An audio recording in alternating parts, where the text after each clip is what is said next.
최근 중국 매체 차이신은 현 시국으로 인해 실직자 수가 1,800만 명이나 늘어나게 된다는 증권가의 경고를 집중 보도했습니다. 일본이 노무라 증권 중국 경제 전망 보고서에는 중국의 수출이 2월 동안 17.2% 줄어들었는데 이후 감소폭이 더욱 커져 최장 6월까지 30% 더 감소할 수 있다고 전망했습니다. 이로 인해 중국이 1분기 GDP 성장률은 마이너스 9%로 역성장할 것이라는데요. 중국이 공신력 있는 이코노미스트 아이리스 팡은 900만 명이 대졸자가 노동시장에 나오는 올해에는 실업률이 10%까지 치솟을 것이라 경고하여 침울한 분위기를 더했습니다. 하지만 이미 이런 우려는 현실화되고 있는데요. 중국 구직 사이트 자오핀과 베이징 대학교가 중국 내에 입점한 100만 개 기업을 조사한 결과 1에서 2월 동안 구인 건수는 작년 대비 30% 이상 줄었습니다.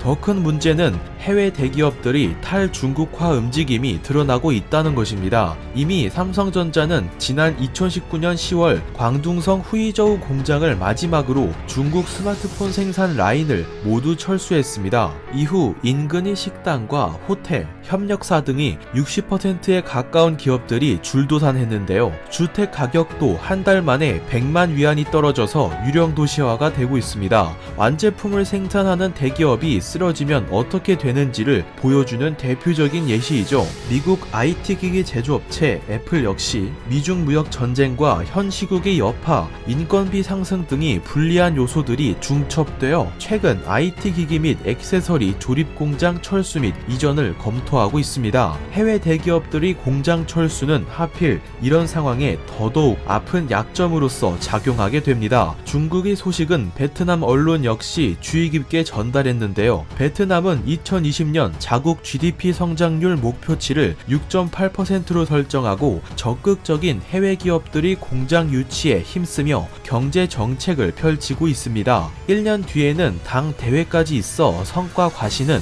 매우 중요한 상황입니다. 하지만 역시 현 시국으로 인한 영향을 피해가지 못하고 있는 상황에서 한국의 대기업이 사라지고 난 중국의 현 상황은 결코 남의 일이 아닙니다. 지난 27일 베트남 통계청 발표에 따르면 2020년 1분기 GDP 성장률이 3.82%로 삼성전자가 투자를 시작한 2009년 이후 최저치를 기록했습니다. 1분기 일시 휴업한 기업의 수는 18,600개로 전년 대비 26%가 증가했습니다. 관광 산업은 말할 것도 없고 통계청은 이 문제가 장기화될 경우 올해 성장률은 5%대에도 못 미칠 것이라는 전망을 내놓았습니다. 이런데도 불구하고 베트남은 한 수 앞선 생각을 하지 못한 전적이 있습니다. 베트남 항공사들은 2월부터 다급히 한국행 노선을 모두 폐지했고 고위 기관의 대책 없는 빗장 잠그기는 물론 한국이 아닌 일본과 현 시국에 대한 우선 협력 관계를 결성한 것입니다. 차세대 폴더블 디스플레이 공장을 베트남으로 이전한 삼성전자는 8월에 공개될 신형 폴더블 스마트폰 디스플레이 요구사항 검토를 위해 밤낮으로 고전하고 있습니다. LG전자 역시 디스플레이 사업 전략 체크를 위해 협력사 직원들과 현장 관리를 진행하고 있습니다. 이런 한국 입장에서 최근 베트남의 행보는 매우 아쉬울 수밖에 없습니다. 베트남이 빗장에 전문 인력이 한 달 이상 발이 묶이게 되면서 한국 대기업들은 물론 대기업들이 협력사에까지 곤란한 상황을 제공하게 되었습니다. 졸지에 베트남은 자국 GDP의 20%를 책임지고 있는 삼성전자와 LG 이들을 비롯한 협력사들과 등을 돌릴 뻔한 것입니다.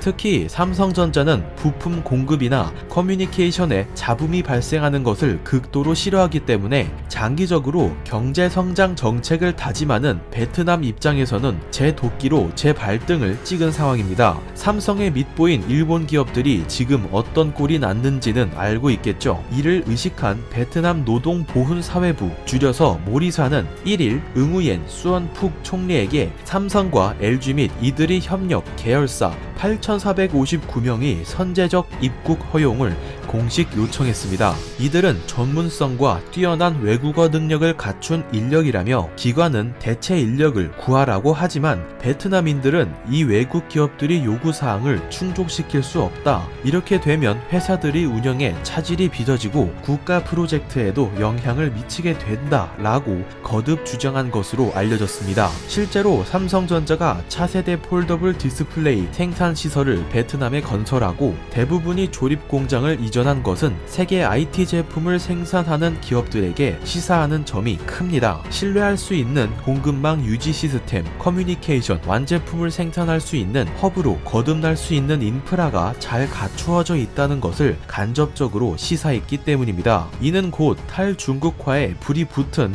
애플의 공장 이전 검토에 또한 플러스 점수를 받을 수 있는 요인이 될 수 있습니다. 애플도 삼성전자를 분명 벤치마킹하고 있으니까요. 하지만 베트남은 지금 한 차례의 잡음을 만들어냈습니다. 그렇기에 이제부터의 행보가 매우 중요해질 수밖에 없겠습니다. 이상 듀엣이었습니다.